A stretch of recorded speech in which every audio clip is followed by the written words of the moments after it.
expected yun. Diba? So, yun lang. Gusto namin maramdaman nyo yung kung gaano namin na-appreciate yung ginagawa nyo because it's not hard. Diba? May nalulot-lot, may natatalo, may napupunta doon, may napuprustrate. But then again, you need to be reminded na lahat kayo dito ay mga larawan ng tagumpay simply just by showing up. Maraming salamat sa inyong performances. Wala ano man. Pero ito na nga, pakinggan naman natin ang masasabi ng ating mga hurado. Let's start it with Jurado Yang Constantino. Grabe, sobrang yung conversation natin, Anthony, thank you for sharing your story today. Ako ay naluha din. And it's very important for us to know yung background mo. Siyempre, sa performance mo kanina, siguro na meron nga parte na medyo nag-struggle ka, no? Pero ang mas na-highlight sa mind ko when I think about you, ngayon, yung after ng performance mo, is your heart. Sobrang evident how true the message of the song sa buhay mo. Kaya naman, grabe yung energy na inuse mo kanina habang kumakanta ka. And I love yung texture ng voice mo. Maaari nagkaroon ng aberya, pero ang galing mong bumali at nakabawi ka naman. Para sa akin, congratulations, man. Maraming salamat. Maraming salamat, Jurado Yang Constantino. Ngayon, pakinggan natin ang komento. Of course, Jurado Clarice. Thank you. I'm so hello mga people. Hello po. Hi, Ate Danica. Alam mo, kanina ko lang nalaman, dami mo palang iniisip kung ano problema ka. No? Ang hirap mag-perform ng ang daming tumatakbo sa isip mo. But still, ang ganda ng performance mo, Ate Danica. Alam mo, from yung nakita ko sa BTR, sobrang sinunod mo yung sinabi ni Kuya Noy, ni Coach Noy, na enjoy lang. Yun yung pinakita mo kanina, nag-enjoy ka lang. Ang ganda ng kung paano mo nilago yung song. Kitang-kita yung fire, style. Ang ganda ng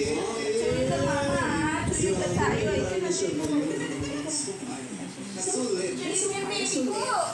ang napaka-powerful ng boses mo, Ate Danica, and I'm sure proud na proud yung family mo sa'yo ngayon. Meron mo makakaunting mga flat shots, but hindi naman yung naging learning na boses sa performance mo. So, congratulations, Ate Danica. Maraming salamat, Jurado Clarice. At pakinggan natin ang komento ni Jurado Jen Madela. Thank you very much. Hello, Madam People. Alright, Christina. Hello. Okay, after two powerful and maangas na performances, maganda yung ginawa mo na nagsimula ka very soft. Nagpakita ka ng iba, di ba? Para kumalma kami, di ba? Pero may pasabog ka kasi may inilabas ka din, di ba? So, and then na-maintain mo yung buong performance mo, yung energy mo nasa taas. It was very, kumbaga, dalang-dala kami. Yung gusto ko din, may tatak ka. Yung ginawa mo sa mga dulo ng mga lines mo, yung parang papiyok-piyok sa dulo, maganda yun, matatandaan ka dun. And one more thing, ito sinasabi ko sa iyo, and not just for you, pero sa lahat din, do not doubt yourselves. Do not doubt yourselves because everything that is happening now, mga nangyayari ngayon, may dahilan kasi magagaling kayo lahat. Magaling yung performance mo, Christina. Maraming salamat sa ating mga hurado sa resultang sa tapat na lamang pangkat. Alamin natin sa pagkabalik na Tawagan na Halang Pagkatapat.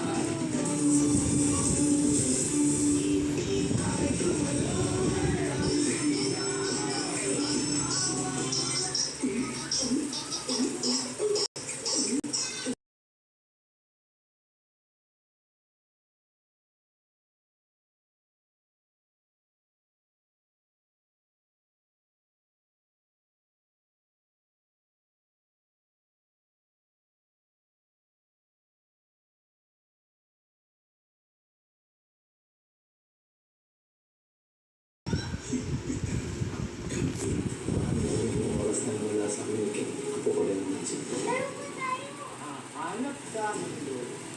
Dahil simula ngayong Lunes, mag-uumpisa na ang tunay na santukan. Gusto ko manalo ito yung nakakapagpapas na sila.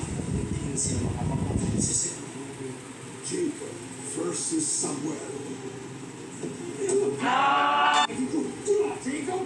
Hindi nila kayo dalawa. Tama! Ano naman ang ginawa mo? Siya mo salita na! Sins of the Father.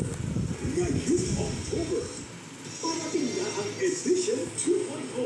Sila ang mga makakasama natin gabi-gabi. Yang Kagong Gonzalez, Rocky Domingo, Kim Chiu, Gabby Garcia, Milay Cantiveros Francisco, Enchum D, Alexa Ilatan, Marie Legaspi. Ito ang teleserye ng totoong buhay.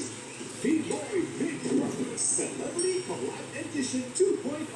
Simula ngayong October 25. Nagsimula sa simpleng iba. Ngayon, isa na si Vito Pino sa pinakabatang Pinoy na namamayagpag sa World Jet Ski Competitions. I'm representing Philippines.